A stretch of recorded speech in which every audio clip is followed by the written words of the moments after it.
All right. Hello, Aries. How's everybody doing today? I hope you're having either a great morning or a great evening, depending on where you're joining me from. And little Apollo here wishing us a happy morning as well. Today, we're going to be taking a look at the month of February. It's hard to believe already. The next 6 to 8 weeks. A lot of what I'm going to be looking at today also will be valid for right here and right now, because that's kind of the way I work. I like to look at the next month ahead. Apollo's still getting used to the new gear, which is really cute. All right, so I hope everybody's doing well. I'm going to put this little guy down. My name is Nicholas Ashbaugh, and like I said, we're going to be looking at Aries. You can use this for your sun, your rising, also for your moon sign, and Venus, any part of your chart that you happen to know. You're always welcome to cross-watch on this as well, so you can look for yourself or for other people. And as I said, the forecasts tend to be for 6 to 8 weeks, so there you go. Let me give you a little bit of a heads up on how this is organized. I like to begin everything with channeled messages that I have in front of me. Those come through dreams, meditations, and then the research that I do today, primarily through dreams. I had a really cool dream where, last night I was seeing Icarus. I was kind of like flying up towards the sun, towards the sky. And just some beautiful energy that came through with that. And of course, there's always some warnings when we see Icarus about how far to reach, how far to push things. So that's one part of it. And then also, some other messages about just needing to kind of like focus on timeliness and timelines. So I feel like this is going to be a really important month for Aries in particular. Once we get through all of these channeled messages, we'll take a look at the Celtic Cross. The Celtic Cross, of course, is going to show you all of the highlights of the next month. And then when I expand the forecast to look at health, wealth, love, and destiny, we'll get a more granular view on those important items. I also look at blessings and blocks after that so that you can see something that's really great and something maybe that you can avoid. So try to really give you a nice full view of everything that's going on. I'll also intersperse a few questions that you can vote on. I always like to have viewer feedback. I may let you vote on the deck today as well. And we'll wrap everything up today, of course, with a meditation and a final card. So that's the basic format for today. And without much further delay, let's get started. Let me just do one thing real quick here. I'd like to post a link to my website just so that you have that in case you are trying to figure out what my schedule is or what's coming through. So here we go. All right. So there's a link to my website, and also all of my upcoming dates for this month have been posted, so you can make sure that you know when everything is happening. I always try to put that out around the 1st or the 2nd. A couple of quick notes here. If you enjoy what you're seeing today, please consider hitting the like button and subscribing if you've never done so before. Both are free. You don't have to do anything special. The word subscribe is basically just follow. I don't know why YouTube chose that, but following and subscribing really does help. If you'd like to give back, you can do that by clicking on this icon here, which will allow you to be a member or do super chats, all of which are appreciated. And the link that I just gave you will allow you to follow me on social media if you'd like to. So all of those links are there in that pinned comment. And one last note, and then I'm going to get into it. There is someone that is on kind of going through the comments right now, pretending to be me. So just make sure that you understand I don't have WhatsApp. I won't contact you. I'm not going to ask you for anything in comments. So a lot of readers out there and a lot of big channels have those kinds of people. They're kind of trolling and trying to take advantage of that. So know that that is not me, and I'm working to kind of get rid of that. Okay, let's go into your totem. So first things first, we're going to talk about Icarus. I'll give you a little bit of background into that myth in case you're not super familiar with it. But here's a cool painting that I saw on Wikipedia of Icarus flying towards the sky and falling. This is what we kind of identify with Icarus. But let's talk about the myth so you know who he is, why he's important, and how he's going to relate to today's message. So like I said, a dual totem today, Icarus, Ginger, and some other messages here, Ginger the root, which we'll talk about when I get to it. Let's talk first about Icarus here. He's the son of Deadalus, who was a very crafty inventor in Crete. And Daedalus, his father, is the man who built the labyrinth. And of course, the labyrinth is basically what contained the Minotaur, which was a monster, and kept people safe there with that. So that maze was his own invention. He, however, did something that upset the king. He helped his daughter, the king's daughter, whose name was Ariadne, and he gave her a ball of string, which helped her lover, Theseus, go in and kill the Minotaur and then get back out. So basically, you need to find your way. And so she was given this sort of ball of yarn or ball of string. For his betrayal of the king, Minos basically put him into the dungeon of his own creation. He imprisoned him within that labyrinth. Daedalus, however, is an inventor and was like, this isn't going to bother me. Plus, I made this place. So he created 2 pairs of wings, one for his son, one for himself, out of wax and feathers. So not super sturdy, clearly, but something that would allow them to get out of there, right? He warned his son Icarus not to fly too low or too high. Basically, if you were too high, the wax would melt and the feathers would fall off. If you were too low, the dampness from the sea would get in the way of the wings working, and it would kind of weigh them down. So basically, it was about going to extremes. Okay, and the 2 extremes that he's really talking about here are complacency, not doing enough or going too low, or reaching too high, hubris, which can be like excessive pride or excessive overconfidence. And so this month, one of the big things that this symbol is bringing through is that message of knowing how far to go, knowing what's enough and what's too much. Make sure that you are also trained, prepared, and informed before jumping into something. Because one of the things that I was watching was, it was almost kind of like people doing martial arts and getting their mind and body and everything kind of connected. Training, basically, training of mind and body before stepping into a task. So sometimes we can fake it, sometimes we can't. When we're looking at something like flying, especially using this contraption that Daedalus created, there was a very fine line of what was acceptable. Go a little bit too high, it wouldn't work. Go a little too low, it wouldn't work. So I think really having that preparation, that education, and that sort of timing, key timing, is going to be important for you.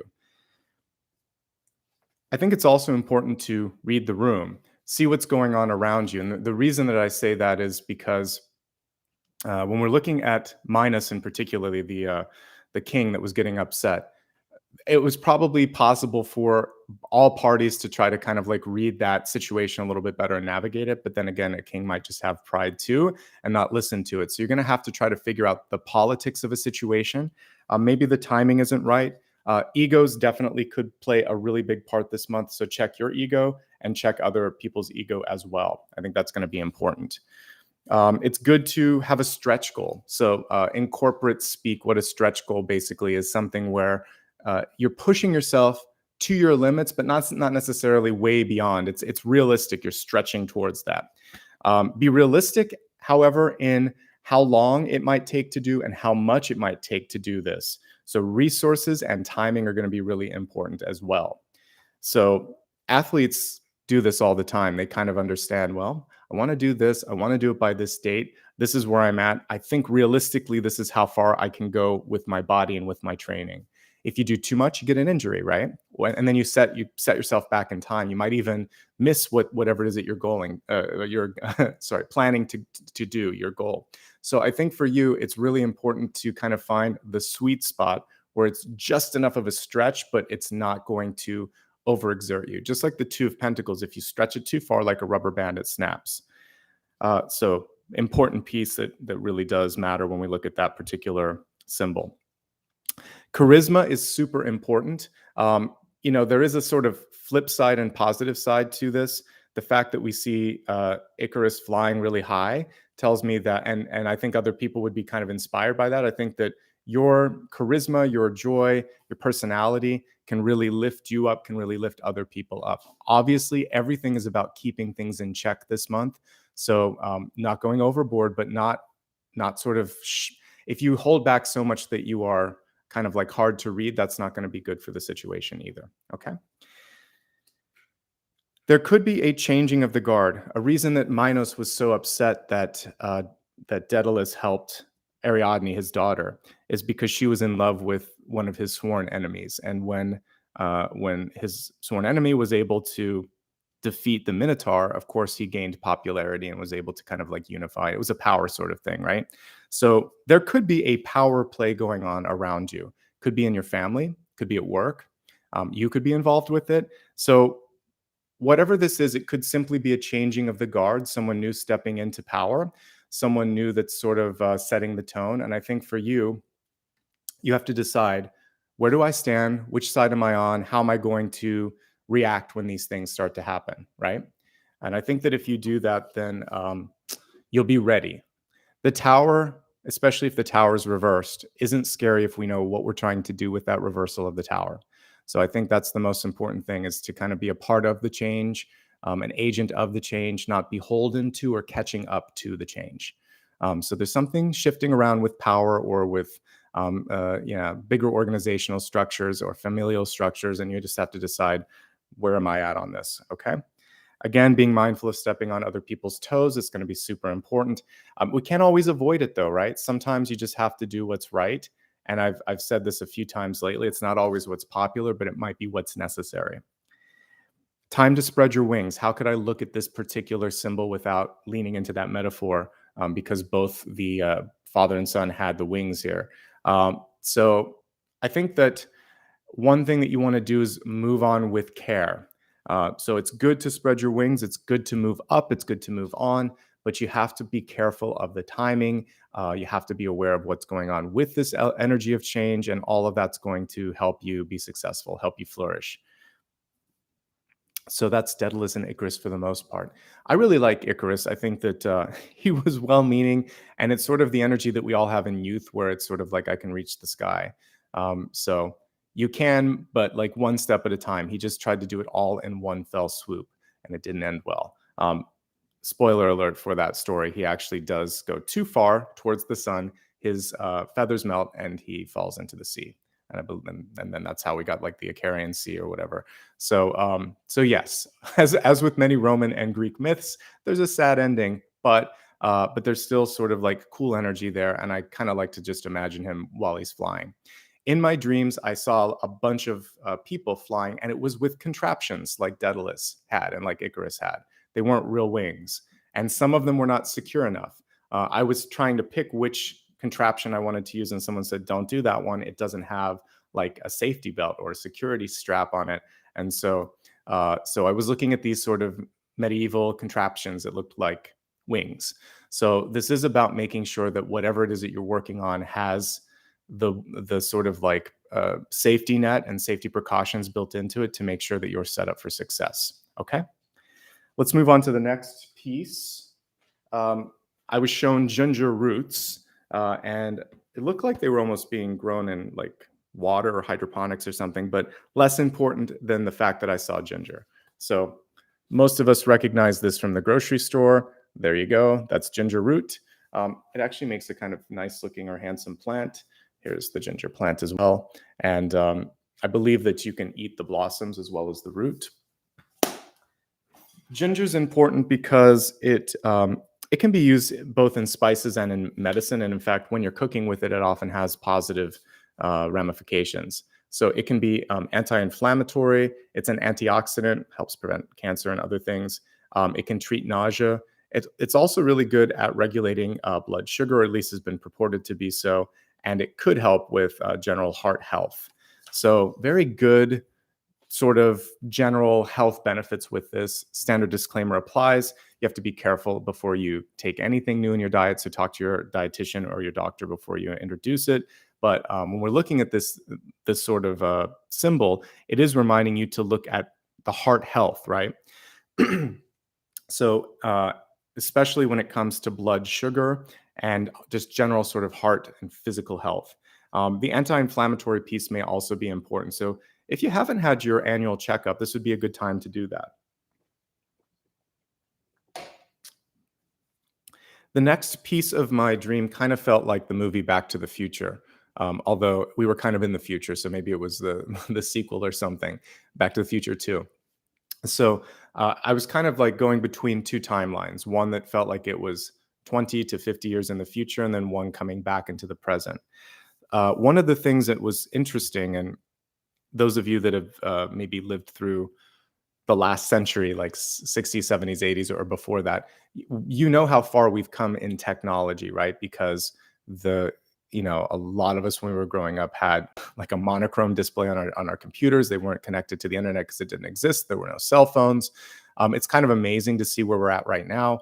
And if you were to bring something like the iPhone into the future, they would laugh at it, right? Or an Android device, because it would seem antiquated. So I felt like there was that future proofing energy that's going on. So for those of you in business or in technology, don't skimp and do something that's like below average or just average. It feels like if you are investing in infrastructure for your company or for the long term, you want to do something that's future proof, that has more than the necessary specs so that it can take you into the next decade or two. And that was one of the things that came through as that kind of metaphor was placed in my head. So one thing that you can do right now, whether you're a homeowner, a business owner, or just kind of looking at your own sort of equipment around you, it's to upgrade old technology, repair and replace anything that isn't really keeping up with the times. Also, preventative maintenance is going to be important if you own a house, if you manage an apartment complex, if you are looking at your car in general and things like that. Fix things before they break, because when they break, they usually cause like a domino effect, and it's like a systematic breakdown, and you don't want that. So it would be better to sell, get some money for some of these things, upgrade, repair in advance, and you're going to stay ahead of things. So this isn't about being proactive, not reactive, thinking in the future, not sort of just hoping for the best. Okay. So it's going to hit each one of you differently. But one thing that I think I'd really like you to do is to take some time and really imagine where you might be 10 to 20 years from now. And you're thinking to me, come on, Nicholas, why? Because you really need to understand where you're headed, and not just in the next 5 years, but also more like some of this could be like overall life purpose, like what's my big overarching life purpose. But some of you that are understanding, like in 10 years, I want to retire, 20 years, I want to buy a house, and 30 years, I hope to have this, whatever. When you know where you want to be, even when you're super young, or even once you've retired, like you still have life to live, think about the long term so that you can plan and you'll have more than enough. It's still a sort of a level of future proofing, right? And I wish that there was more of that sort of energy and information. That if I could time travel back into the past, I would tell myself some things that I needed to do. I did get some good advice when I was just getting into college, and there was someone that said, learn HTML, learn everything you can about the web. It was right on the precipice of that when I went into college. So I stayed in, I still am. I'm always kind of upgrading equipment. I'm not afraid to try something new. So the worst that will happen is that you have to kind of learn some more, right? So be curious, keep trying, and stay up to date. For those of you that are job searching or still kind of in the career arena, you want to have those skills as sharp as they can be. Okay, technology is going to be really, really important. All right, let's see here. What's next? Ask some questions before buying something. What I saw was a vendor that knew more than the buyer, and they weren't answering the questions when you were sort of kind of in this vision saying, well, what should I do? And I could tell that this person was possibly going to take advantage of the lack of knowledge. So what you want to do is be as knowledgeable as possible so that people can't do that. You want to be on the side where you could ask questions and say, hey, I thought that this, based on my research, this, and this is true. So either you're misinformed or you're not telling me the full story. So get yourself really informed. And if you don't have what's necessary, don't sign on the dotted line, don't buy, because I saw what could be buyer's regret there. Just because something has worked in the past doesn't mean it always will. Sometimes we're afraid to try new things because we're comfortable in what's predictable. Again, technology change, progress requires kind of having that sweet spot between knowing that it will work and then trying something that is possibly not going to be what you expected, but could lead to an innovation. So you want to be on the side of innovation and growth. Okay. There is no value in living just expressly in the past here. I believe that we need to understand our history because it informs our present and future. But if we solely live in that sort of nostalgic energy, we're never really picking up on what's available to us. If we only live in the future, we're not enjoying now. So you want to enjoy the moment and project and plan for the future. And I think that's going to be really important as we look at the next 6 to 8 weeks for you. Okay. The last piece was interesting here.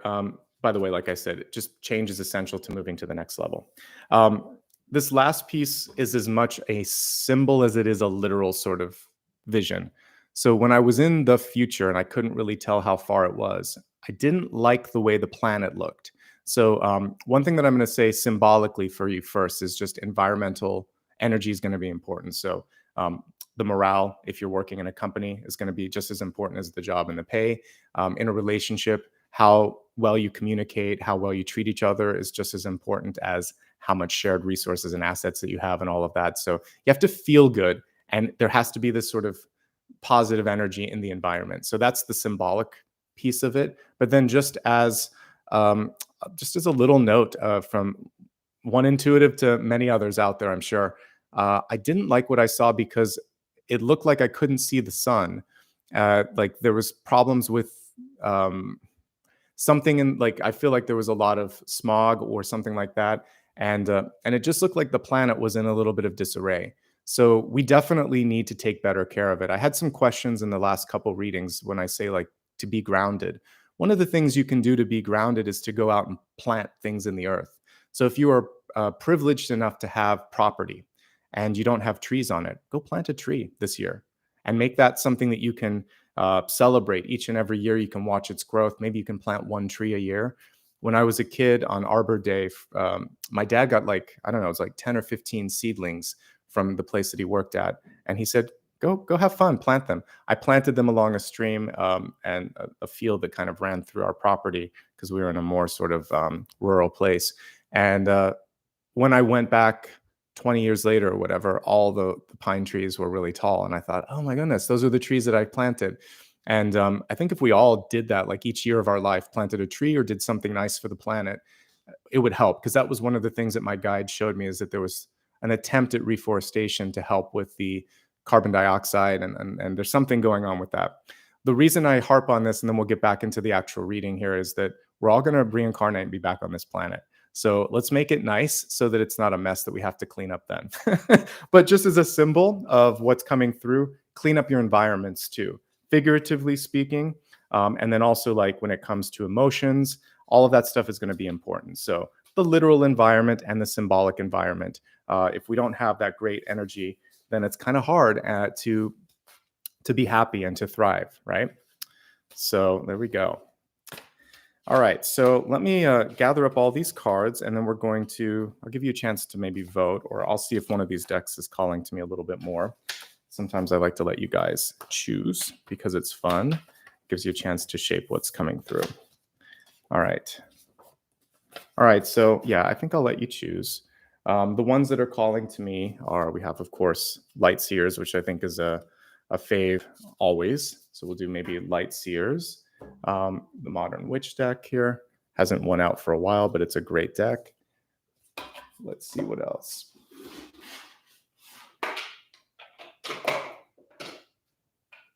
Okay, I think I'll also do Rachel True's True Heart Intuitive deck. And then this one's fairly new. I don't use it all the time. It's the Spirit Within. It's all silhouettes. So put these out there for consideration. We'll see which one wins. So let me just grab my keyboard, and I'll go ahead and type these options for you. Again, if you happen to be watching on a mobile device or the desktop, you should be able to do this without problem. All right, so give me a second to type this, and then we'll get started. All right, so which deck would you like? And we can do Light Seers. We can do Modern Witch. We can do True Heart Intuitive, or the Spirit Within. Okay, I'm pushing this out there for you to vote on it. I'll give you about a minute. One more time, I'll show you some pictures. So again, this is the Light Seers deck right in front of you. Okay, this is option 2, Modern Witch. This is True Heart Intuitive. And this is the Light Seers deck. Or not the Light Seers, but the Spirit Within. All right. Looks like Light Seers is in the lead.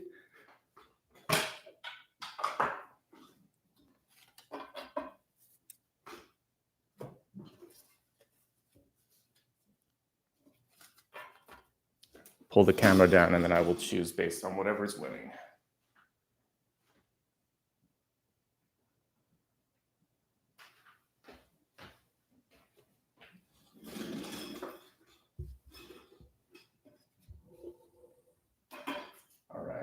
pretty sure it's lights here. So there we go.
Wow. So many Egyptian motifs coming through. We have like Isis here, we have Thoth, and we also have Ra. So let me get everything set up here and we'll talk about it.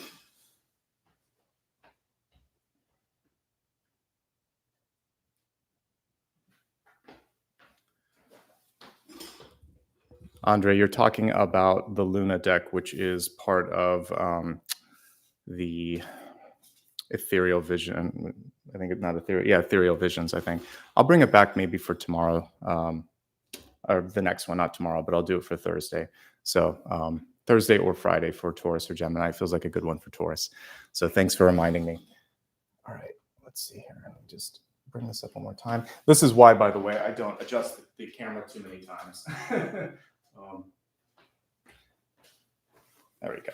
I do like the new setup, but it gets a little bit hard to do this. So for those of you that say, please bring the camera up and down, only once per session.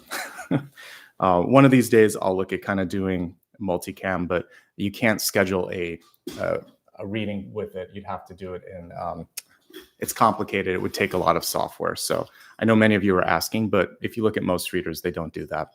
So thanks for the feedback. All right, let's go ahead here and begin with the catalyst card for today, which is Revelation, a beautiful energy from Ganesha here. The card is reversed, which means for some of you that there could be a surprise, but it requires you to be open to it. A revelation, of course, is just a big reveal. So the question here is, are you ready to see something? Are you ready to open up to something new in your life? Like with the Ace of Cups card, which we saw yesterday, and a lot of the Ace of Wands, and then we had a conversation about this, we have to sort of be ready to, if the cup is reversed, it's sort of like, I'm not ready to receive what's coming toward me. So I think the main thing for you is like, am I ready to see what the universe wants to show me? If you are, I think you'll be pleasantly surprised, and something's closer than you think it is. Ganesha comes through to help us remove blocks in our life. So when we see this big reveal, to me, it means that it's like right at your doorstep, right at the precipice of something happening. So definitely stay open to that.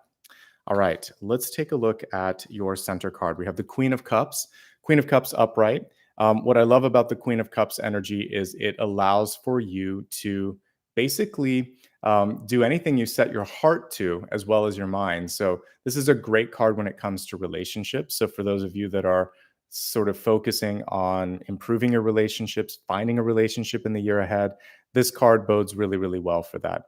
For those of you that work in a creative industry, this card is really good for being able to channel your creative muse and basically do great things when it comes to art and media. And then also just, it's a really good card to attract things. So the Lover's card, the Two of Cups, the Queen of Cups, they're magnetic because your heart space opens up and it allows other people to come in. So keep that heart space wide open, show people what you have to think and to say, and positive things are going to come through. Let me put on my glasses here. It looks like I see a little fish around her neck. Do I? Looks like it is. It might, maybe it's not. It's just a little bit of a necklace here, but definitely some Pisces energy coming through whenever we see the Queen or the King of Cups. So there may be someone in your life that's bringing that through as well. We have the Ace of Cups right on top of this. So what I was talking about when it came to Lord Ganesh here is also coming through here. Are you ready to receive the big reveal, the big opportunity? If you are, you'll be pleasantly surprised by what the universe has to show or has to give, but you have to be open to it. The card is sideways because it's crossing the center. So this is your center card. This is what's crossing it.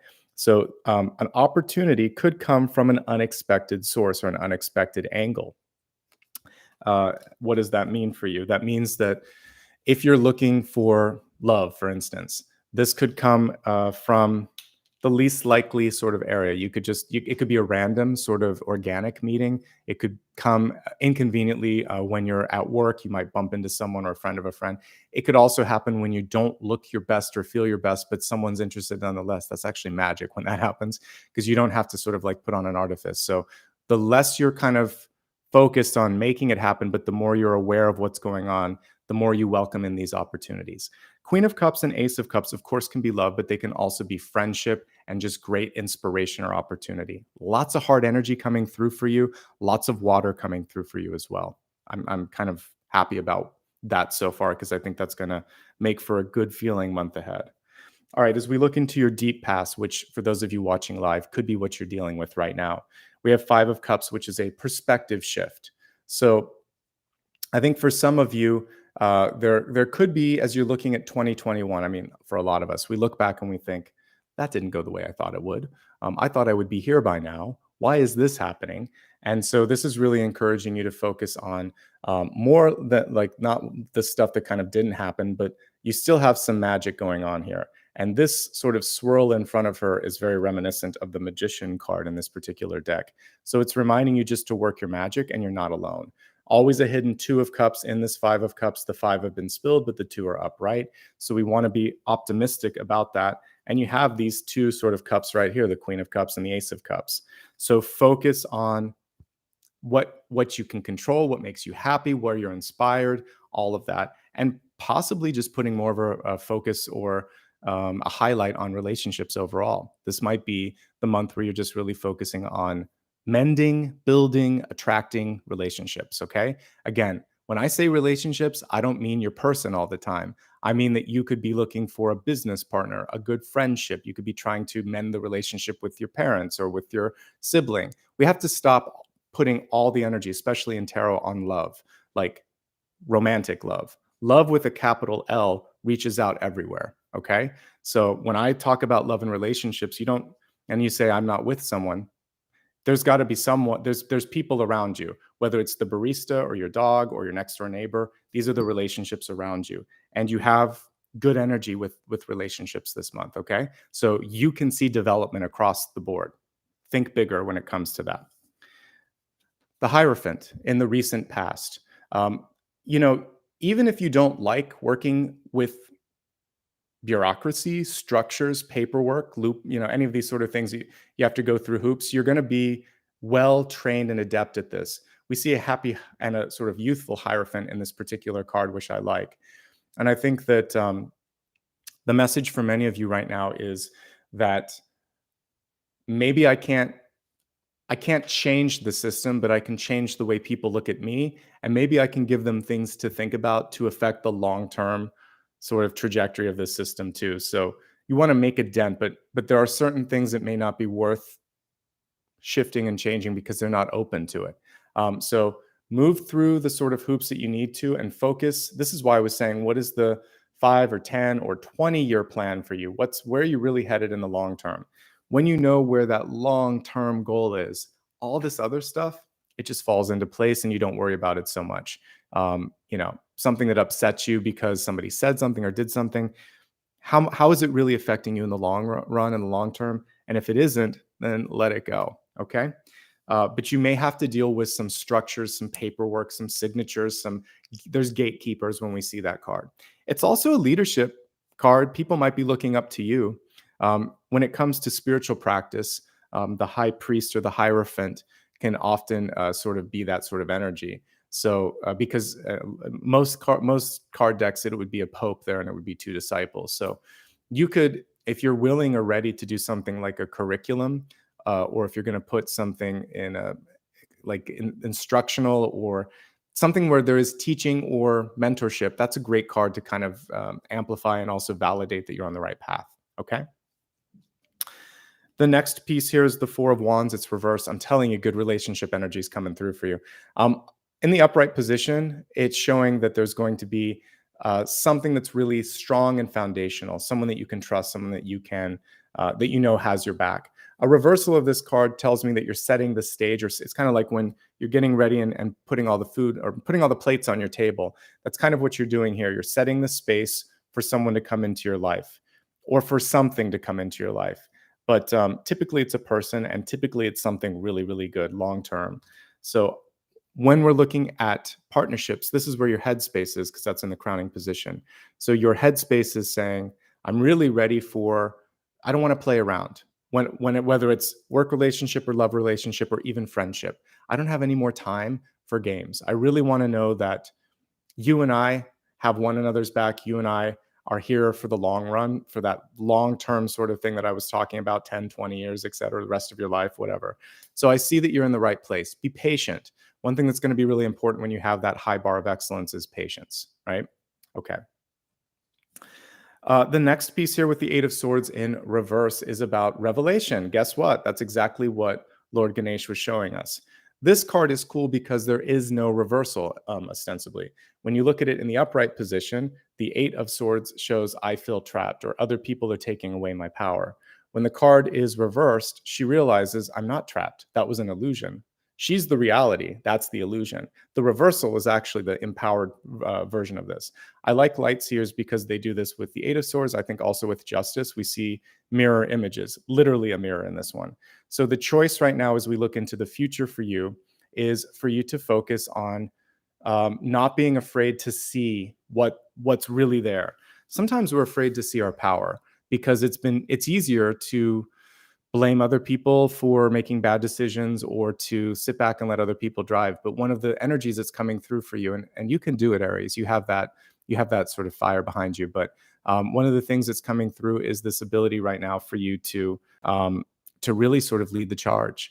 And you may not always be able to see. You have to kind of, I talked about this yesterday in the weekend collective, but you have to see it to be it, see it to bring it into your life. So believe it. I mean, like, see it here before you see it here is what I'm trying to say. So that's going to be important. The Eight of Swords and the Two of Swords are always about removing blindfolds, but the Eight of Swords sometimes is just about having some comfort with ambiguity in your life. And if you do that, then I think that you're going to be all right, right? Okay, let's take a look at one last thing here, though, is, and I think this is the most important thing. Spirit popped into my head and said one more message. With the Eight of Swords, particularly with this illustration, if you can't see a quality in yourself, other people won't be able to see it either. She is somehow just on that edge of understanding I'm more than I thought, or I'm not that, I'm this. So what you should be focusing most over the next 6 to 8 weeks in kind of understanding is, who are you? And it may surprise you, and it probably will surprise others when you really kind of see how big it is or how different it is from expectations. Good for you. We live each life so that we can surprise ourselves and surprise others. Okay. We have the Three of Cups here coming through as how you are feeling, where you're at, your ego this month, which is going to be really important. So there could be questions in existing relationships about how committed you are. How is this something that's going to be for the long haul? This is also kind of like it's an open door or a revolving door sometimes when it comes to things in your life. So for those of you that might be interviewing for a job, for those of you that might be putting your feet back into the dating pool, for anyone that's kind of trying something new. This is less about landing on your choice and more about making sure that you know what's out there. In an existing relationship, this can be about rekindling the flame between you and your partner. It can be also about making sure that you're making enough time for friends, socialization, and then also socializing, I should say, and then also celebration. So celebration, socializing, and then really opening up to meeting new people. The card isn't reversed. The Three of Cups sometimes gets a bad rap. It's not necessarily a bad card. It just shows new people, a little bit of a lack of permanence with some of this. So you're in that sort of trying on phase. If you were, getting a new shirt or something, and you think, how does this fit? How does this, suit me? So there is that sort of feeling of trying something on. But I like what I see here because of the Queen of Cups and the Ace of Cups, and all the other energy looks pretty good. Okay. So you definitely have options in front of you. Another thing with this Three of Cups is you can be picky.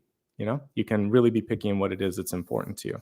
I'll be looking deeper at love in just a few minutes. So when I go into that, I'll dig deeper. You have so much cups, though. I'm going to say that I would be surprised if relationships don't play a really important part in any aspect of your life, whether it is your job, your health, your career, or your love relationships. Like, they play a center seat here, because when I look around you, we have now the Knight of Cups, of course. The card is reversed. So there could be something where you just say, this doesn't feel right for me. It looks good on paper. It could be a job. It could be another opportunity. It could be a person. Everyone in your life is trying to set you up with someone, and you think to yourself, all right, like it reminds me of that line in While You Were Sleeping, which Sandra Bullock's character should have woken up, but he's like, my parents love you and everyone here loves you. I might as well love you too. That's not the reason to do it. You can't convince yourself into loving somebody. You have to feel it heart and soul. And same thing for a job, same thing for, if it's going to be buying something or investing in a house or whatever. If your heart isn't there, it's never really going to be there. So be honest to yourself, and definitely be honest to the other person or the other party. And that's important. So I see something that is almost what you want, but something's missing. If it's a contract or an agreement, sweeten the agreement so that it's something that just feels like, yes, this is good for both of us. So you might be going back to the drawing board, or it might be someone where you're just going to save them and use some time and say, let's be friends, or this isn't going to work. Something like that. Okay. I'm really optimistic when I look at hopes, fears, and opportunities for you. We have the Eight of Wands. It's another people card. You can't see the people, but they're here. Things are going to be moving quickly, but you're not alone. You can access some of that support if you need it. So all of this is looking really, really good for you. For those of you that happen to own a small business, this actually is a good card. It shows that there's predictable energy and money and interest coming through. For those of you that are just kind of busy, let's say you're working or you're a student, it's about trying not to get lost in the shuffle and just keeping up with this momentum. You've created momentum. You want to keep that momentum going. In many Rider-Waite-Smith decks, you'll see these as rockets or rocket ships kind of in mid-flight. So all you have to do is make sure that you keep things like fueled and keep things moving. And whatever it is you're trying to do, you have a really good chance of completing it and getting there. I have to say most signs have been pretty positive at the first couple months of the year so far. I mean, we're just kicking off the February readings, but the January ones were looking better. And all the New Year ones that I've been doing, I kind of feel like this shift of energy as we're looking into the new year. So it's about time. All right, as I look at the outcome card, we have the Page of Swords. The card is reversed. There is this sort of delicate energy getting between point A and point B. One of the things that we see here that's very much like the Icarus myth, that we were talking about, was distraction and not paying attention to what's going on. I love that she's looking at the details. I love that she has big ideas, but those birds going around her head are saying, my dear, please take a look at this tightrope that you're walking on. You need to pay attention. So I want you to pay more attention to the potential dangers and missteps, and just make sure that you're really on target, that you don't get distracted. I think that could be the one thing that could get in the way. With swords, the distraction could be a comment, spoken comment, a text, or a comment on social media. Someone could just say something and it gets into your headspace a little bit, and you could be fixated on that comment or that conversation. And this is saying, don't forget the big picture. Don't forget the delicate sort of difference between success and failure. You've got that tightrope. You can walk it, you can succeed, but if you let one detail go or one thing cloud your judgment, then it becomes trickier and there might be some lost time. I think getting to the point is key with the Page of Swords. I feel like you're going to have the perfect tone with the Page of Swords reversed. This is about saying constructively what you need to get out there, like constructive criticism. This is great. This is great. I have some concerns about this. I also have some ideas on how to fix it. What are your thoughts? So you can just get in and out without hurting feelings. You always want to start with something positive, but if you have to say something, you have to say something. So all of the court cards in the suit of swords, when they're reversed, are basically saying, let's get to the point. Let's not overstate something. Let's not like push it under the rug either. So just get to that point. All right. Let's go ahead now and expand your forecast. We're going to look at health, wealth, love, and destiny, pulling a card or two for each here in the expanded forecast and helping us also kind of like contextualize what we just looked at. Starting first with health, we have change and transition. I believe this is Azrael. It is. And so Azrael is one of our angels of death and transformation. And so this is saying, thanks for leading me safely through this change. So if you're afraid, like, can I do this? Will I do it? You can. I love that he has the phoenix tattooed to his chest there as well. So that's the phoenix rising from the ashes. Azrael is an interesting sort of angel, traditionally illustrated with a cloak. Usually you don't get to see the face of Azrael. Azrael is here to kind of help us kind of like deal with the ambiguity and the uncertainty that's always a part of change, a necessary piece of the change, because that's one of the exciting things is free will on this planet. I think that's why a lot of souls choose to keep coming back here. There's a lot of different dimensions and a lot of different planets and experiences out there in the larger galaxy where you don't have as much free will, but you have a lot here. So all you need to do with this one is choose to step through. So again, we talked about this yesterday. Are you ready? Are you ready for that change? Are you ready to take that leap of faith? If you are, it's good. There needs to be something changing with your health. That's why this came through. So you or someone in your life may have had a wake-up call. Maybe something just didn't go as expected. You got a test that you didn't expect back from, doctor or something, and it's something that you can shift, but it requires a shift in diet, a shift in exercise, a shift in mental perspective. So let's take the new year, and we're still at the beginning of this new year, and the first quarter of this new year, and prioritize your heart health, your relationships, and your overall health. How you feel inside out and around you is so important. So that's priority one. Let's look at the cards and see if there's some specific things regarding health that came through. Like I said, with the Eight of Swords, it's a blindfolded card. So there could be something that you've been ignoring. Don't ignore it. It's also about, like, go to the optometrist. If I get Two of Swords or Eight of Swords, it can show that you're not seeing as well as you could. It can be figurative. It can be literal. So if you've been avoiding that because of COVID, or you've just spent too many years and you haven't had an optometrist or an ophthalmologist take a look at your eyes, you should. They can often diagnose things like not just glaucoma, but they can see blood sugar issues and like other things that are going on in your body before they show up in your body, just like a dentist can. So make sure you're getting the optometrist or ophthalmologist checkup. Very important. Let's see what else is going on with you. So far, pretty good. I actually think that that's it. I feel like if there's something that needs to be dealt with, it's more a question of, can I accept it, and why am I not doing something about it? So the cards themselves, aside from the eyes, aren't showing a lot of other things. There's a lot of water cards here, so just make sure that you have proper hydration, that you're not overdoing anything. I mean, we just came through the holidays, so making sure that we're cutting back on, caffeine, alcohol, things like that are going to be important as well. Okay, but you have decent cards elsewhere, so I think it's really important about just making positive changes in your life that are healthier.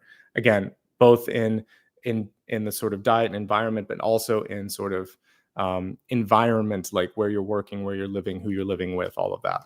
All right, let's move along now to your wealth card.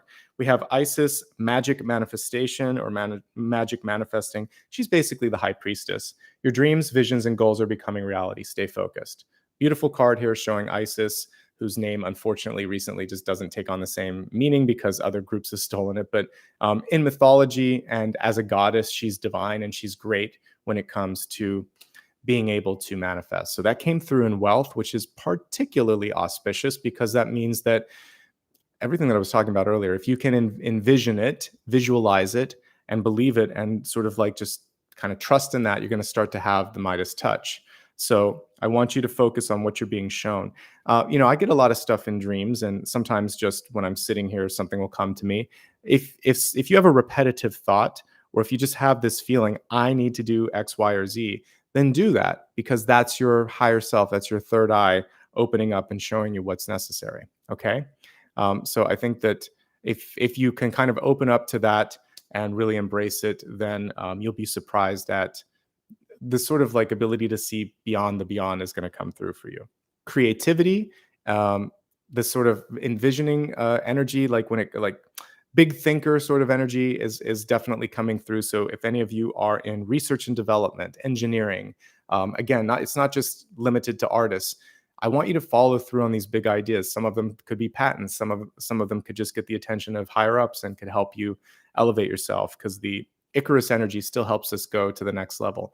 One thing with this, by the way, though, is to make sure that you don't overreach. And if there is something where you need a little bit more experience, get that experience in so that when you go there, you're going to be okay. So knowing exactly where you should sit, don't go into something where they're not setting you up to succeed or to fly, because you don't want to fall. So find that happy, sweet spot. And I think that you're going to have a great year ahead with that. Overall, I like the wealth cards. The only thing that I'm noticing, and I've been seeing this as a trend, I think it happened in our collective yesterday, is that there are no pentacles. So I think what I'm going to do is clarify that. I'll clarify it now. I may not do a reader's choice later. I want to clarify this one now because we didn't see anything. So let's do one right now while it's relevant and while I remember it. Let's take a look at what the message is around resource management. Okay, Knight of Pentacles. I feel like I got the same clarification on the weekend, almost the same card. It was either a knight or a page, a lesser court card. All right, the card is upright. Things are moving. You're moving. So the important thing here is to keep the pace. And one of the things that we see here as we look at all those pentacles stretching from him to the camera angle here is that I'm going to keep sort of not just the momentum, but it's sort of like if you are a gardener, you have to keep watering, you have to keep planting, you plant for the next season. So in the fall, you plant for the spring, in the spring, you plant for the summer. You can put some annuals and things in between, but you're always kind of planning for things that are going to take longer to grow. So when we're looking at your resources, particularly your monetary resources, you're going to want to have some of that future opportunities, like you're going to plant the seeds right now. So you don't want to put all of your eggs in one basket. That's a better way to look at this. And it takes those eggs a while to hatch. You mixing a couple of metaphors here, but that's what's coming through. All right. It does look good. It looks like you're okay, but it's going to take some time. All right. Let's move on to relationships. So interesting how we've got so many Egyptian cards here. So we have the first one is Thoth, light codes, light initiation, great teacher awakening, divine magic. Also connected with death and rebirth. So that Azrael energy that we were looking at just a little bit ago is coming through here. When it comes to relationships, having something like Thoth come through, which is, he's got that ibis head here. He's basically like part bird, part human. There is this sort of ability to have a past life connection when I see this. Some of you might be connecting with a soulmate or a connection from Egypt. There could also be someone that is a spiritual teacher coming into your life. When we have new relationships, they can either be partnerships or teaching relationships. Teaching's not bad if it's like a deep teacher like this, not so much like you're going to teach me the importance of self-respect because you're going to not kind of respect me. This is more sort of like, no, I'm opening up a deeper cosmic understanding for you. So some of you may have an epiphany, have an awakening, connect with someone that's really impactful in your life in a surprising way. We also have star being healing codes, important information, wounds are healing, recharging. One of the things that I was picking up on, let me just pull it closer so you can see it. There we go. One of the things that I was picking up on in my dreams and meditations this morning was particularly paternal energy that could be healed. And again, past life, future life. So for some of you, you could be lifting an ancestral sort of weight on your family. So much of these cards are about either those who have passed and come back or those who have passed and they're in spirit. and you're kind of like lighting the way for yourself and for future generations. So we can release ancestral patterns in our life, believe it or not. So if traditionally speaking, there's been a lack of money or bad luck with love, or people that have a sort of tricky relationship with the truth, you can be the end of that in your familial tree. So you can kind of say, no, it stops with me, something new starts with me.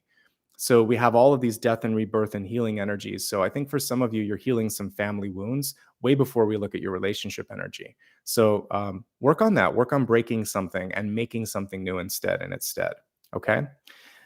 So the next thing that I want to do is look at it in three different sort of angles. We're going to look at those of you in love, those of you looking for love, those that are single and happy. I did notice a question in the chat. If you have any question that you want from me, hold it until the end. I have a silent question, and then you can get your question answered there. All right, looking at those of you in love, it actually looks pretty sunny when we look at the center two cards. For many of you, it's really about prioritizing this. You might actually feel like a little bit of a renaissance in your relationship. For those of you that might have children that have gone to college, or you finally maybe have some time together, maybe one of you has taken time off work or lost a job or whatever, what I'm seeing is this reconnection to someone that you loved but didn't have as much time or energy with. So there's definitely this ability to build or rebuild a friendship or relationship and see things go from there. Some of you may not, one thing that I'm seeing here is that it could be a surprise. So if there wasn't a lot of energy around, like especially when it comes to physical affection and things like that, you can't just turn these things on and off like a light switch or a faucet. So for some of you, you've got to work on the camaraderie and kind of like being together, because otherwise it's going to be, feels like one partner is like less open to opening up. So they could be pulling back just a little bit. So breaking the ice and working on all the different facets that comprise intimacy. Intimacy is not just what happens in the bedroom. It's also how you share your hopes and fears together. It's how you deal with traumatic or dramatic events in work and in families. It's the full spectrum. Intimacy is closeness. So you're going to be building that level of intimacy, and then the physicality will follow. It feels like rebuilding and strengthening intimacy is the most important piece for new relationships, okay? And existing relationships.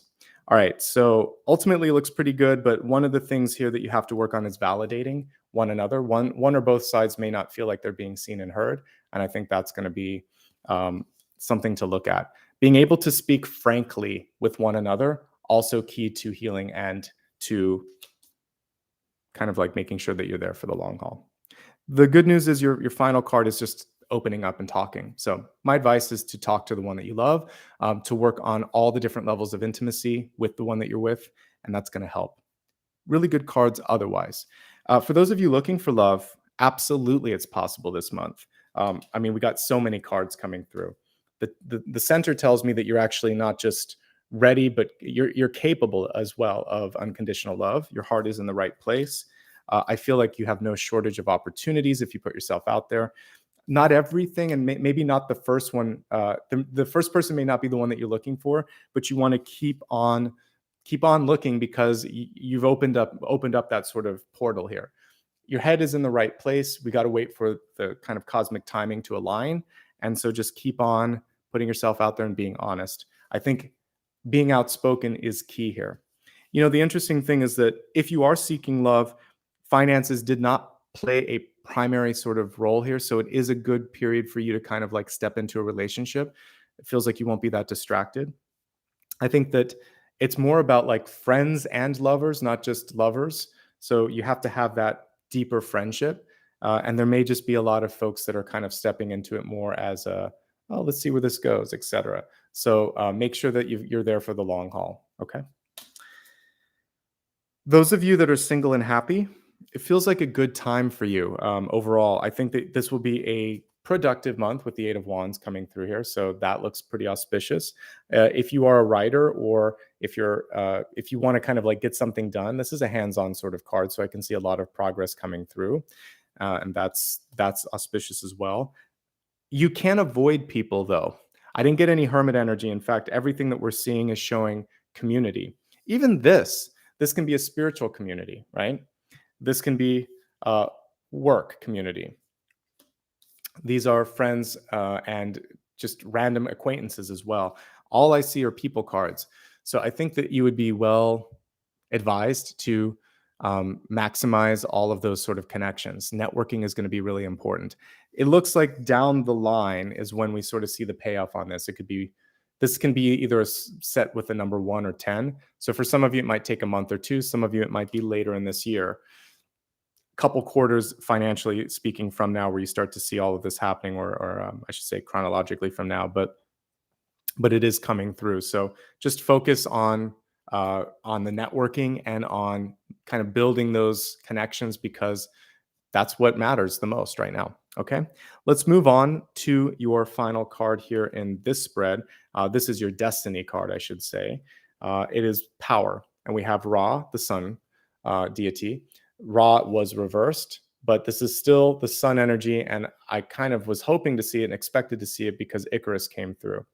The sun reverse does have the energy of being egocentric, or there is a sort of big sense of self with this. So one thing that you want to be aware of with others is there could be someone who really enjoys their power, really prioritizes being seen and heard. And one of your challenges is to remind them that you are just as deserving, that you are just as radiant as they are. So not muting your light and not sort of succumbing or muting or being beholden to someone else's, stepping into your power. That's going to be really important.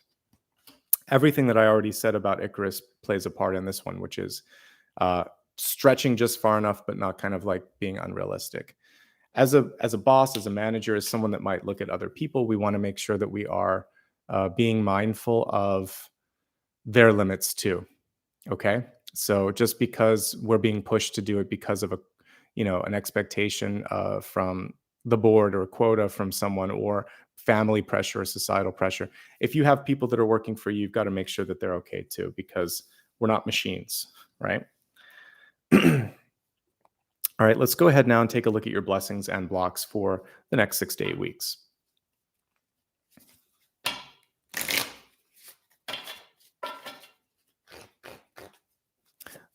First, we're going to look at the blessing card, and we have the 4 of Swords coming through on this one.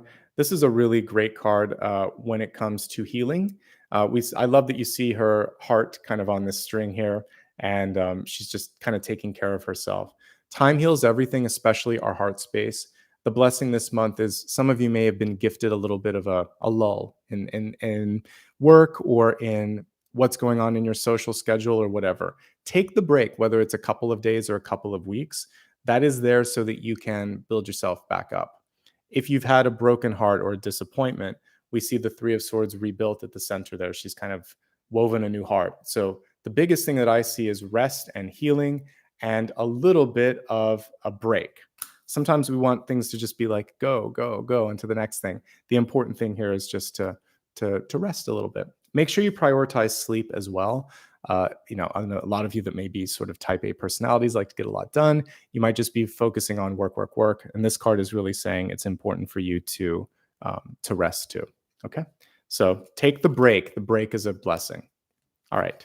Let's go ahead now and look at your block or potential block. The fact that we're looking at it hopefully will help you avoid feeling blocked. Okay, so we've got 9 of Swords in reverse. So much like the 8 of Swords in reverse, this comes through to kind of help reveal and help you get higher. We see that one crow that's kind of like brighter and lighter in the corner here. And this is really what we want to focus on, is getting above all the clamoring and all the noise and all that kind of craziness and getting back to the point, to the higher vision. With this, both of these cards have to do about rest and sleep. So this one typically is about putting things to rest. It is a death and transformation card for sure, but it's one of the most gentle ones. And then this one is a card of not getting enough rest and sometimes letting all those little worries that we have before we go to bed keep us from being able to sort of like just reset and get into the next day. So as I was kind of saying in the cards at the beginning here, we can't live solely in the past. We have to recognize the past, but it's so important for you to enjoy right here, right now, plan a little bit for tomorrow, and then let it be an adventure as you step into whatever tomorrow ends up being, okay? If we're constantly focusing on all the stuff that could have been and maybe might be or may not be, like we just freak out and we're never really present. So be present. I think that's the main way to counteract the block. Check out your sleeping situation, check out your sleeping schedule. All of those things are going to be important. Let me see if there's anything else that I want to talk about with this. I think that's pretty much it. That hits most of the notes there. All right, let's go ahead and let you vote on one now. Let me grab my keyboard here. And again, I saw someone saying that they didn't see the poll.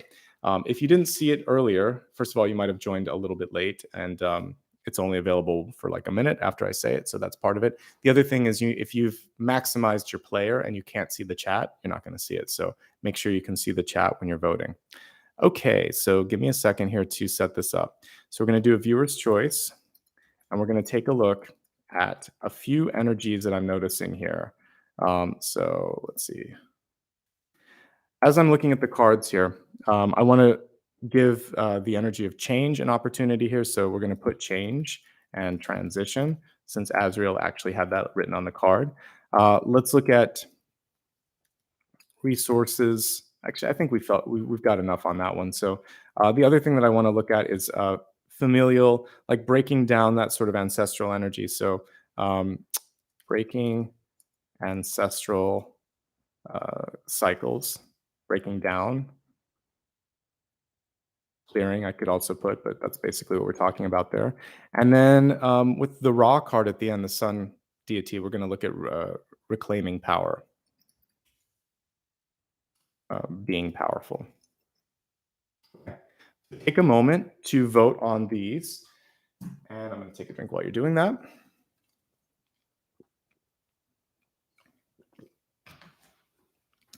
While you're doing it, I'm going to also pull a wild card because I know you need a couple minutes to vote.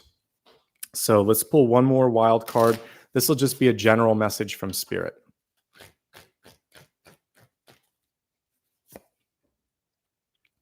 All right, so the message from Spirit is your moment of sort of coming into the spotlight is on the horizon. All that you seek, you actually have. If there's something that you want to learn, you're going to find that sooner than you think. We see that this hermit doesn't even need the lantern anymore. She's up there, she's floating almost in the sky and is ready to kind of shine. I always say that the hermit carries the star, prepares for that star energy. So she's actually started to see it and be it. And it's kind of like that matrix moment where you can see everything that's going on and see beyond the illusion. So it's time. The time is now for you to kind of like step out. So let's look at what looks like breaking down the power cycles. It's almost a tie. All right, so we have a tie today.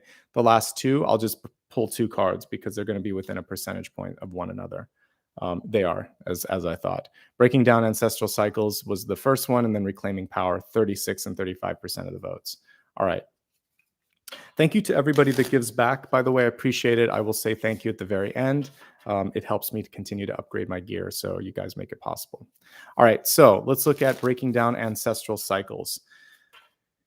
So again, this is kind of like when you say something in your family, like my family doesn't have good luck with this, or money's been an issue or debt's been an issue or whatever. We're going to reset those sort of expectations.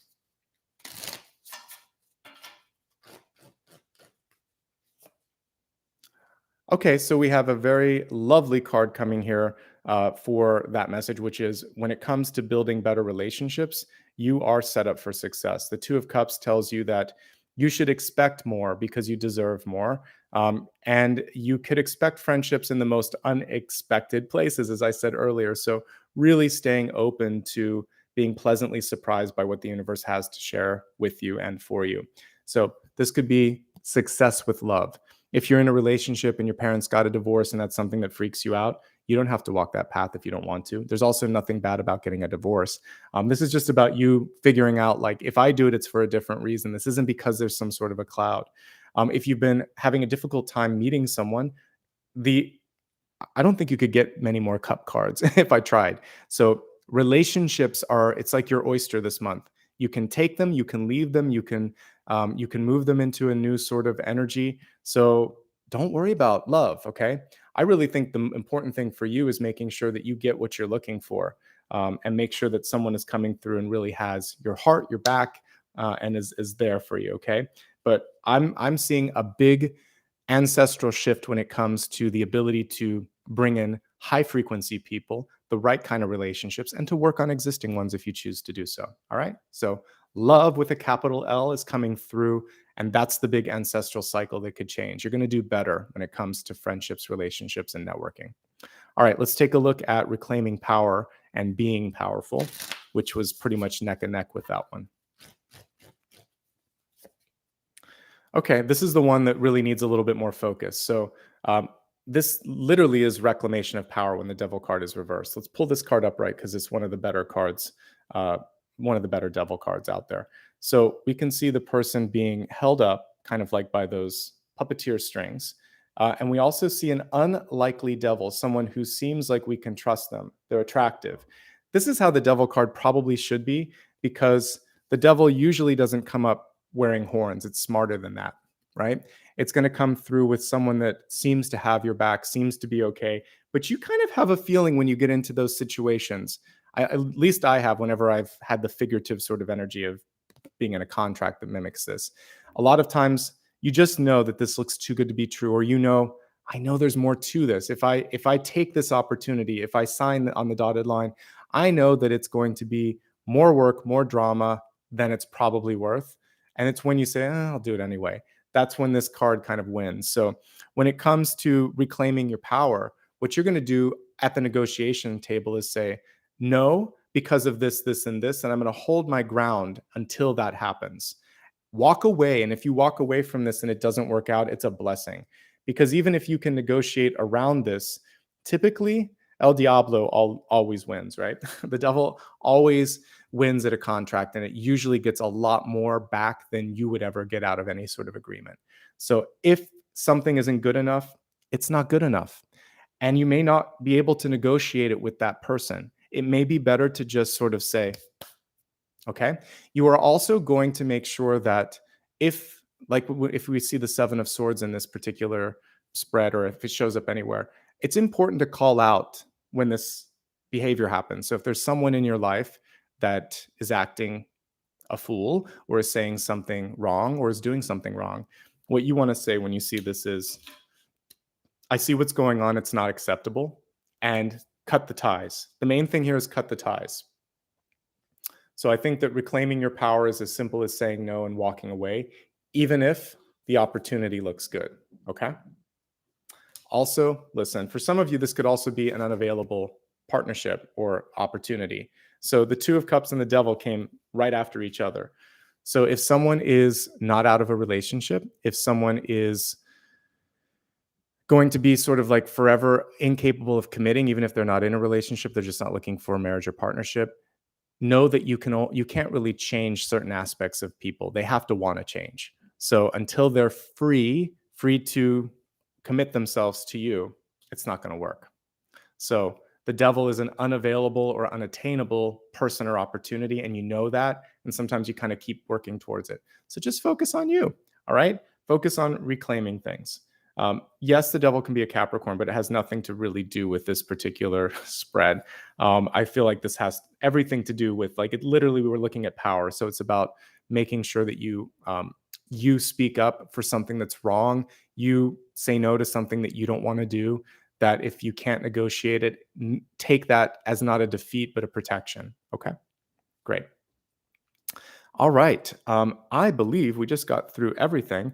So that was fantastic. Okay. So we're going to, I'm just looking here. We did, we did the big idea kind of, which was part of what we already looked at. All right. So I think we got everything. All right. So we're going to move on to the last two parts of the reading. Earlier, many of you were asking, could you ask a question? Yeah, you can in just a moment. We're going to meditate together here. Let me give you one more chance to vote on which instrument I'm going to play. And then after 2 minutes of meditation, I'll answer your final question. So which instrument? I have a pyramid, and I also have a crystal. I have a singing bowl. So either one is fine. Vote on that while we get things set up. A couple of other notes here. I don't ask more than a couple of times. But if you could hit that like button, it'd be great. We have roughly half the people here, I think, that have already hit like and subscribe. By the way, you can only do once, obviously. But about 70% of the people that watch don't subscribe. So if you could subscribe if you're brand new, please do that. You can only hit the thumbs up once in any given reading. So I'd love for you to do that. If you'd like to give back to support the channel, you can do that by clicking here. And like I said earlier, I've already pinned all of the ways that you can connect with me on social media. But social media is Ashbaugh for Twitter. If I can find the other one, I'm Nicholas Ashbaugh just about everywhere else. Please take a look and use that link on my website when in doubt, which I've pinned here, since there are a lot of people out there that try to like change the spelling of the name or whatever. And again, like be mindful of what we talked about earlier. If you do watch this on replay, which a lot of you do, you can also click the thanks button and show support by doing that. All right, let's meditate. And it looks like we're going to use a singing bowl today. So thank you so much for voting. All right, so for today's meditation, we have Azrael. I like to work with the energy of transformation. I also think we can kind of like work with Icarus a bit here today. We're going to have wings, but these wings are going to be real wings. They're not going to lead us to an untimely demise or anything. We're going to actually be able to succeed. So close your eyes for a moment. Imagine yourself right on the sort of precipice of the time between nighttime and dawn. So if you were to look around you, you could see a halo of light around the earth, literally like there was this big angelic halo wrapping around you. Imagine that it is just that you are protected by the highest possible good on all sides. And as you plant your feet firmly on the ground, you also feel a blessing from Gaia, from Earth. Say something nice to her as well. Express some love for the planet, for the mountains, for the trees, for the fish, for the air that you breathe. Something simple. And as you express that note of gratitude, know that she gives you this sort of anchor if you need it. All you have to do is call to her and she'll bring you back to your body, to this space and time. That's important because we're going to allow you to fly a little bit. So let your body sort of sit cross-legged on the planet, supported by a tree, supported by a rock, supported by the earth. Now imagine that on your back, you are connecting to your inner angel. You've got the halo around you already. It's haloing the entire planet. So as you connect to your higher self, to the angelic realm, you see Archangel Azrael in front of you, who is reaching out its hand and saying, take a journey with me, take a flight. We're not going to remove you from this lifetime, but we're going to take away some of the boundaries and some of the sort of blocks that you have in your imagination. So let me show you. As you touch Azrael's hand, you see wings grow on your sort of from your shoulder blades, and your etheric version of your body leaves. And you're just going to travel around the planet a little bit. See things that you need to see. Say goodbye to things that you don't want. End any chapters that need to be ended. And then allow Azrael to take you closer to the next step in your journey, whatever that is. For some of you, you're just going to feel a sense of healing and relief. And you can just focus on the sound of the singing bowl and feel like, I want to let go. I want to let go of whatever it is that I don't want. And I'm just ready to receive something higher. So you can just set a simple intention. You don't have to worry about envisioning it. Just relax and breathe as I play the singing bowl.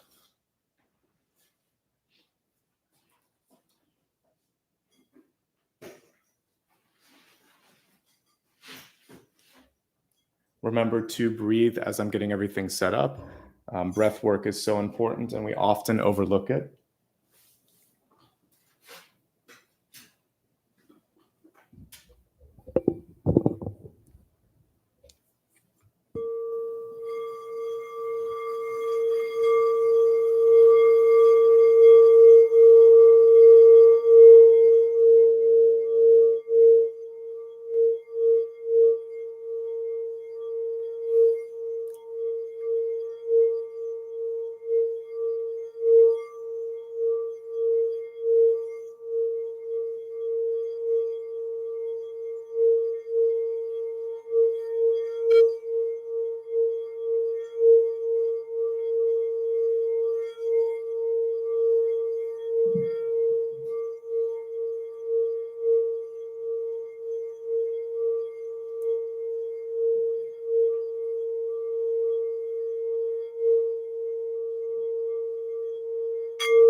Take another deep breath.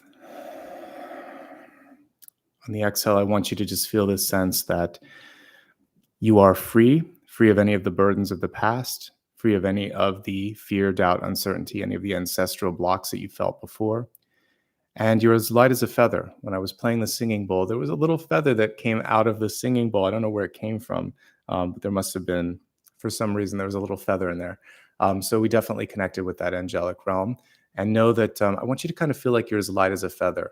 Imagine now that Azrael is leading you back to your body, and you've transformed into that feather, and that feather is going to come in through the crown chakra, bringing with it heavenly blessings, ethereal blessings, that higher point of view, and the feeling that you are as light as that feather.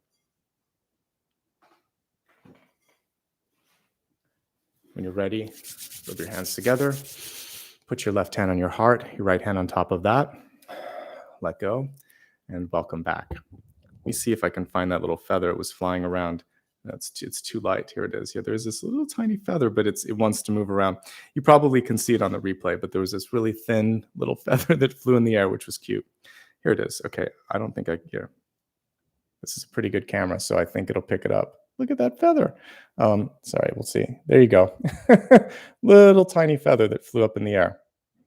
So there you go. I don't know where it's from, but I'm happy it's here, and it landed right on Azrael. So there you go. You're definitely on the right path. All right. I want you to focus on whatever final question you might have for me. This can be anything that I didn't have a chance to cover. Just think it and connect with it, and I'm going to read the energy around it. All right. We have the Six of Wands. This is very auspicious. The card is reversed, but it's still very positive. I would say for you, the Six of Wands is saying it's a yes to a yes-no question. One of the important things with the Six of Wands reverse is not to fear whether or not you'll be accepted, not to be afraid if something's going to work out, to trust in yourself, to trust in the journey, and to keep moving down that path, okay? And we see here all these hands kind of like lifting up, but we're not focusing so much on the people. I often like a Six of Wands when it's about the person, not so much the people around them. So focus on doing what is right, what feels right. Know that people are going to be drawn again to your authenticity. And you might be doing something that's right but not popular, but the court of public opinion changes over time. And it's more about being on the right side of history, right? So the right side of history may mean in the present moment, there's not a lot of understanding for why you're doing something in your life for yourself that's going to be important. But if it's the better or higher path, then eventually through time, things will all kind of even out, okay? The only thing that I would say with the Six of Wands in reverse as a warning is succumbing to peer pressure, being pushed into doing something before it's fully baked, doing something that is not actually for the general well-being. All of these things would be things you want to avoid. But I guess the good news, no matter what, is success is yours to have, okay? It's a really positive card, one of the best cards I could pull in tarot. So I feel very good about whatever it is you're looking at. There's a positive spin to it somewhere, okay? That is today's reading. I hope you enjoyed it. I know I certainly did. Always a pleasure to kick off the month with Aries, and today especially the reading felt very good. I don't know if something's just shifted with people this particular month or this particular year, but so far so good. I'm happy with the overall energy that I'm seeing. Even when we get a couple of cards that are tricky, they're because we ask about them. So I expected to see something like the Devil for Reclamation of Power. It's your turn. You can get that energy back, and that's what we saw with that. Okay. So thank you everyone for being a part of this. I'm going to take a couple minutes just to say thanks to the new members. Welcome to the new members, and thanks to anyone that did a super sticker or super chat. If you like what you saw here, also consider sharing it on social media, and again, liking and subscribing so that this channel can continue to grow, because I'd like to do some new things this year, and I'd like you to be a part of that. All right, so give me a second here just to pull up the member tab, and I'll highlight anybody that's brand new. I saw we had at least 3 or 4 people when I popped into the channel this morning. So let's see who joined recently. All right, it looks like Mel Diaz1, Jaya Journeys, Scott Golan, and Brad Hines all joined or rejoined within the last day. We had a bunch of people from yesterday as well. I don't know if I mentioned Gwendolyn Chapman yesterday or Keela G. I don't think I did. Patrice, I remember saying welcome to you. So I think all of those people are brand new from this morning. So Keela G, Gwendolyn, Brad, Scott, Jaya, and Mel Diaz, welcome or welcome back.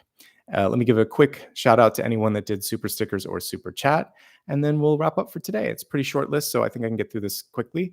I just want to say thank you to Susan, Meows. I'm just going to say Susan M, Lisa Dawn, Kathis L, Lena 214, Kimberly Schultz, and Cindy Toshik. Thank you so much. I'm glad that this resonated with you, and I'm glad that you felt inspired to give back a little bit. So thank you. And Cindy, I saw you gave again. Thank you so much. So anyway, I want to wish everyone a happy new year. In case you haven't watched my weekend collective, happy new year. By the way, please take a look at my weekend collective. I also did an impromptu. It's not going to be on this link, but you can go onto the main channel page and you'll be able to see that.